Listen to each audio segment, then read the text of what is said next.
అండి ఏదైనా మనం గ్లాసుల్లో పెట్టుకున్నాం కదా ఐస్ క్రీమ్ మంచిగా కాసేపు వాటర్లో పెడదాం.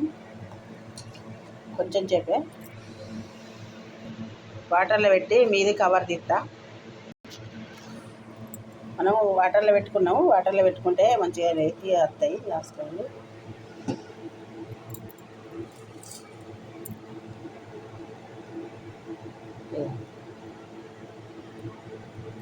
సూపర్ వచ్చింది చూసారా. ఇట్లా మనకు ఐస్ క్రీమ్ పుల్లలు ఉంటే ఐస్ క్రీమ్ పుల్లలలో పెట్టచ్చు. ఐస్ క్రీమ్ పుల్లలు లేని వాళ్ళు ఇక మంచిగా ఇట్లా చెంచాలు కూడా పెట్టుకోవచ్చు. ఇట్లా పిల్లలకి ఇస్తే మంచిగా తింటారు. మంచిగా వచ్చినాయి, సూపర్ వచ్చినాయి.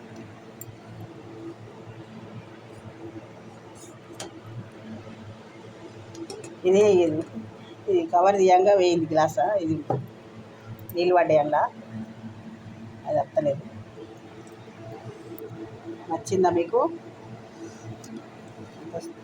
ఎంత కమ్మగా ఉన్నదంటే సూపర్ ఉన్నది. కమ్మగా మంచి టేస్ట్ ఉన్నది ఐస్ క్రీమ్.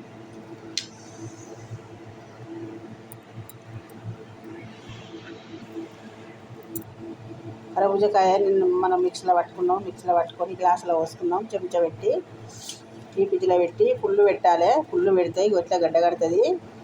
చెంచా ఇస్తే పిల్లలకు మంచిగా ఒక ప్లేట్లో పెట్టి తెచ్చిరు అనుకో మంచిగా తింటారు. పెద్దవాళ్ళైనా చిన్నవాళ్ళైనా ఎవరైనా తినచ్చు.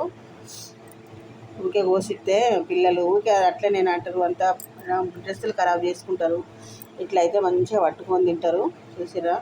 నా వీడియో కనుక నచ్చినట్టంటే లైక్ చేయండి, షేర్ చేయండి. ఎలా వచ్చినాయో కామెంట్ రూపంలో తెలియజేయండి.